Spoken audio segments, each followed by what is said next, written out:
Hello everyone and welcome to instant biology by doctor Neelabh. मैं फिर से आ गया हूँ आपके बीच में आपको एक बहुत ही यूज़फुल और इम्पॉर्टेंट इन्फॉर्मेशन देने के लिए। आप में से बहुत सारे लोगों को अनुसंधान नेशनल रिसर्च फाउंडेशन के बारे में पता होगा, जिसको हम शॉर्ट में ANRF भी बोलते हैं। ये जो रिसर्च फाउंडेशन है वो department of science and technology की तरफ से फंडेड है और कम्प्लीटली गवर्नमेंट ऑफ इंडिया की बॉडी है। और यहाँ पे अक्सर साइंटिफिक पोजीशंस जो हैं वो निकलती रहती हैं, साइंटिफिक एंड नॉन साइंटिफिक दोनों पोजीशंस निकलती रहती हैं। आज के इस वीडियो में मैं आपसे साइंटिस्ट की पोजीशन के बारे में बात करने वाला हूँ। दो तरीके की पोजीशंस आई हुई हैं, साइंटिस्ट सी और साइंटिस्ट डी। ये परमानेंट गवर्नमेंट पोजीशंस हैं और सैलरी बहुत ही कमाल की है और आपको अपार्ट फ्रॉम दैट बहुत कुछ यहाँ पे साइंस एंड टेक्नोलॉजी के लिए करने का मौका मिलेगा। ये जो पोजीशंस हैं वो PhD के स्टूडेंट्स के लिए, मास्टर्स के स्टूडेंट्स के लिए और बैचलर्स के स्टूडेंट्स के लिए हैं। तो इस वीडियो में हम डेप्थ में बात करेंगे कि क्या क्या चीज़ें रिक्वायर्ड हैं, कौन कौन से डिसिप्लिन के स्टूडेंट अप्लाई कर सकते हैं, डेडलाइंस क्या क्या हैं, इस तरीके की। वीडियो शुरू करने से पहले हमेशा की तरीके से आपसे एक हम्बल रिक्वेस्ट है।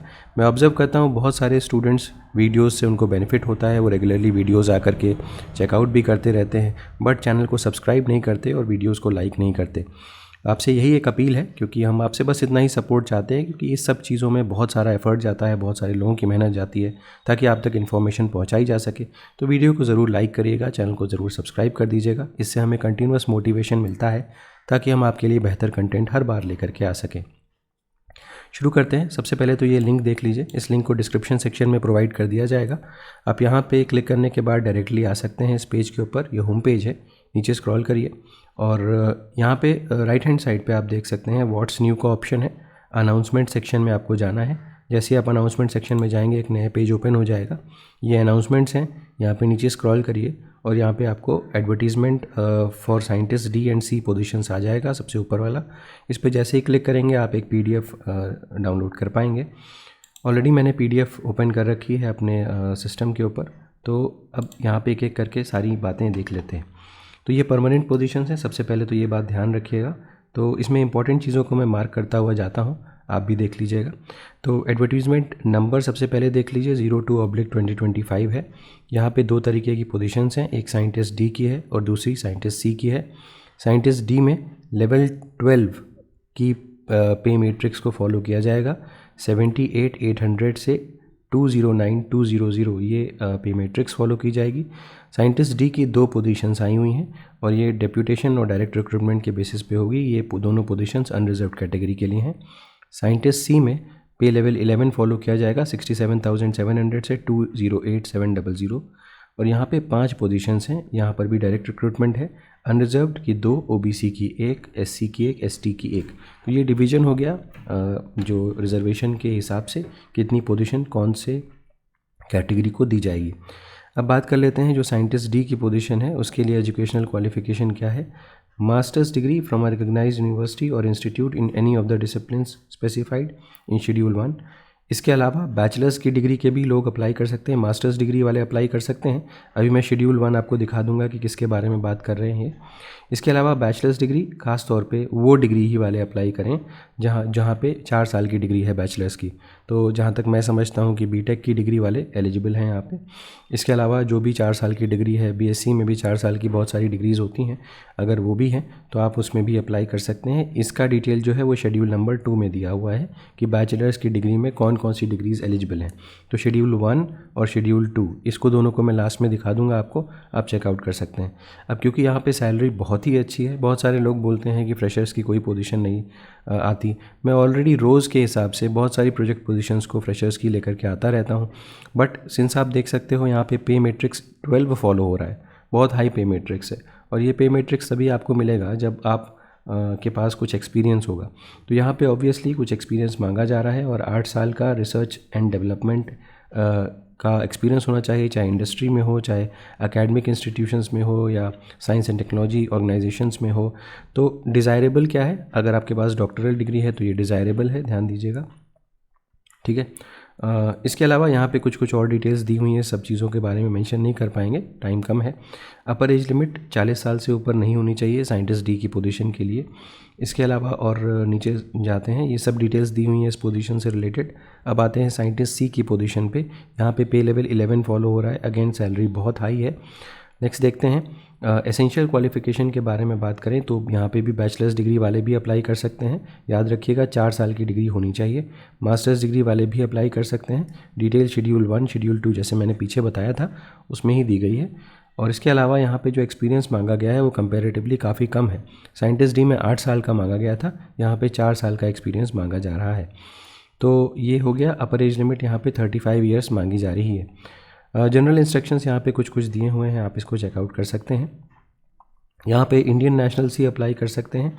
इसके अलावा यहाँ पर भी वही चीज़ मेंशन्ड है। नंबर ऑफ़ पोस्ट जो है वो वेरी कर सकती है, इस तरीके की बात है।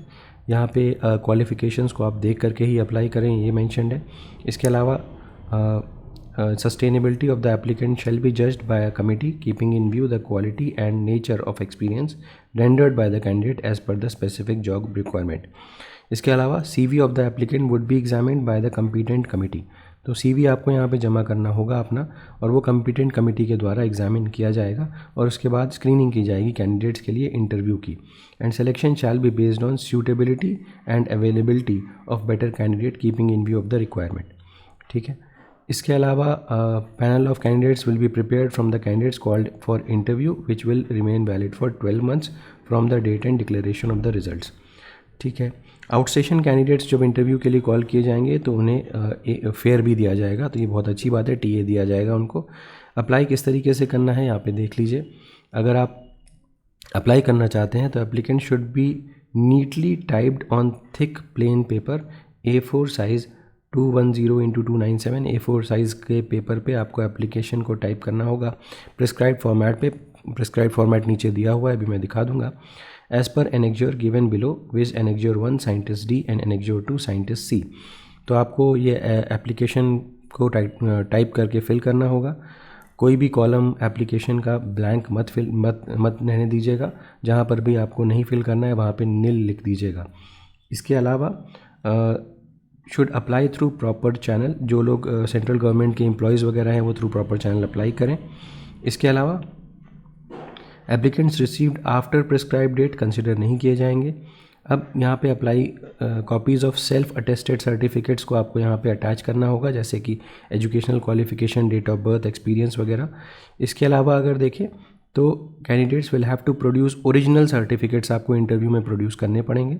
अब अपना जो डॉक्यूमेंट है वो भेजना कैसे है, यहाँ पे आपको अपना डॉक्यूमेंट डायरेक्टर अनुसंधान national research foundation 4th floor block 3 technology Bhavan new Mehrauli road new Delhi में आपको भेजना है। चाहे आप by speed post in a cover subscribe application for the post of scientist D, scientist C as the case में भी। जो भी आपका केस है, साइंटिस्ट D के लिए अप्लाई कर रहे हो या C के लिए अप्लाई कर रहे हो, उसके बेसिस पे लिख करके आपको स्पीड पोस्ट के द्वारा भेजना है। और 45 डेज़ के अंदर आपका जब ये एम्प्लॉयमेंट न्यूज़ में छपा है, अप्रॉक्सीमेटली 25 अक्टूबर से को ये छपा हुआ है, 25 अक्टूबर को ये छपा हुआ है लेटेस्ट से, तो 45 दिन के अंदर आपको अप्लाई करना है। ठीक है। तो 45 डेज़ पब्लिकेशन। और जो स्टूडेंट्स अगर मान लीजिए बहुत आउटस्कर्ट्स में हैं, जैसे असम, मेघालय, अरुणाचल, मिज़ोरम, मणिपुर, नागालैंड, त्रिपुरा, सिक्किम, लद्दाख, इन लोगों के लिए 60 दिन का समय है। ऐसे जगहों से जो लोग अप्लाई कर रहे हैं वो 60 डेज़ में अप्लाई करें, बाकी सभी लोग 45 डेज़ में अप्लाई कर दें। तो ये सारी की सारी डिटेल्स हैं। अगर ये भी देखें, if a candidate is residing abroad, अगर कोई बाहर विदेश में रह रहा है तो वो इंटरव्यू ऑनलाइन भी अटेंड कर सकता है। और have their candidature considered in absentia by selection committee, this request must be submitted in writing. तो ये जो एप्लीकेशन है वो आपको इन राइटिंग सबमिट करनी पड़ेगी। However the decision of appointing authority in this regard shall be final and binding. तो अगर अब्रॉड में भी हैं आप तो भी आप यहाँ पे अप्लाई कर सकते हैं। बाकी सारी चीज़ें जनरल हैं, जैसे कि मेंशन रहती हैं, आप इसको चेकआउट कर सकते हैं। ये फॉर्मेट ऑफ एप्लीकेशन है। अगर आप साइंटिस्ट D की पोजीशन के लिए अप्लाई कर रहे हो तो ये फॉर्मेट आपको यूज़ करना पड़ेगा। और यहाँ पे ये हो गया। और इसके बाद साइंटिस्ट C के लिए जो पोजीशन है वो ये फॉर्मेट आपको अप्लाई करना पड़ेगा। ठीक है। तो ये C और D पोजीशंस की डिटेल्स हो गई। इसके बाद अगर देखें तो यहाँ पे डिटेल्स दी हुई हैं शेड्यूल 1 के हिसाब से। देखिए मैंने बताया था आपको जो साइंटिस्ट D वाली पोजीशंस हैं उसमें शेड्यूल 1 को फॉलो करना है। कि कौन कौन से डिसिप्लिन के लोग यहाँ पे अप्लाई कर सकते हैं वो दिखा हुआ है। अब देखिए, जैसे कि अगर हम बायोलॉजिकल साइंसेस की बात करें तो biology, life science, biotech, biochemistry, microbiology, ये सारे लोग अप्लाई कर सकते हैं। उसी तरीके से बाकी जो सब्जेक्ट्स के लोग हैं वो भी देख सकते हैं अपने आप को। इसी तरीके से शेड्यूल नंबर 2 की बात करते हैं तो शेड्यूल नंबर 1 में, सॉरी, मैंने जो बताया था, 1 मिनट मैं ऊपर जा कर के दोबारा से आपको दिखा देता हूँ ताकि कोई कन्फ्यूजन ना रहे। यस, तो यस यहाँ पे दिया हुआ है। तो अगर देखें तो शेड्यूल नंबर 1 जो है वो मास्टर्स के डिसिप्लिन के लिए है, शेड्यूल नंबर 2 जो है वो बैचलर्स के डिसिप्लिन के लिए है। तो अगर आप बैचलर्स की फील्ड से अप्लाई कर रहे हैं, बैचलर्स के लेवल से अप्लाई कर रहे हैं तो, और मास्टर्स के लेवल से अप्लाई कर रहे हैं तो उसमें क्या क्या अंतर है वही चीज़ देखने की कोशिश की जा रही है यहाँ पे। तो जस्ट अ मिनट, वापस आते हैं यहाँ पे। ये हो गया और यहाँ पे। तो ये शेड्यूल नंबर 1 जो है वो मास्टर्स के लेवल पे अगर आप अप्लाई कर रहे हैं तो ये हो गया physical science, chemical science, biological science, earth, atmosphere, environment, ये सारे लोग। इसके अलावा अगर आप बैचलर्स के लेवल पे अप्लाई करें तो ऑब्वियसली इंजीनियरिंग एंड टेक्नोलॉजी आपकी 4 साल की डिग्री होगी, उसके बेसिस पे अप्लाई करना पड़ेगा। यहाँ पर भी आप देख सकते हैं बहुत सारे लोग यहाँ पे एलिजिबल हैं। और ख़ास तौर पे अगर हम देखें तो जो बायोटेक्नोलॉजी वाले हैं, इंजीनियरिंग और टेक्नोलॉजी और बायोटेक्नोलॉजी और मेडिसिन, वेटनरी साइंस, फार्मा, ये सारे लोग ये यहाँ पे अप्लाई कर सकते हैं। ठीक है, अब इसमें ये फील्ड हो गई आपकी मेन, ये डिसिप्लिन है यहाँ पे, पहला डिसिप्लिन, दूसरा, तीसरा, चौथा, पांचवा, छठा, सातवां, ये केमिकल बायोटेक्नोलॉजी। यहाँ पे अगर बायोटेक की लेवल से अप्लाई कर रहे हैं तो ये डिसिप्लिन्स में आप हों। ठीक है, फार्मा वगैरह सारे लोग यहाँ पे अप्लाई कर सकते हैं। तो ये डिटेल्स हो गई यहाँ पे। कुल मिलाकर के 7 वैकेंसीज़ हैं और बहुत ही अच्छी सैलरी है। और ऑब्वियस सी बात है, department of science and technology के अंडर में आप काम करेंगे तो बहुत ही कमाल का अनुभव रहेगा। तो वीडियो अगर पसंद आया हो तो इसे ज़रूर लाइक करिएगा, चैनल को सब्सक्राइब करना ना भूलिएगा, बेल आइकन को ज़रूर प्रेस करिएगा और अपने फ्रेंड्स के साथ ज़रूर शेयर करिएगा। Thank you so much, have a good day.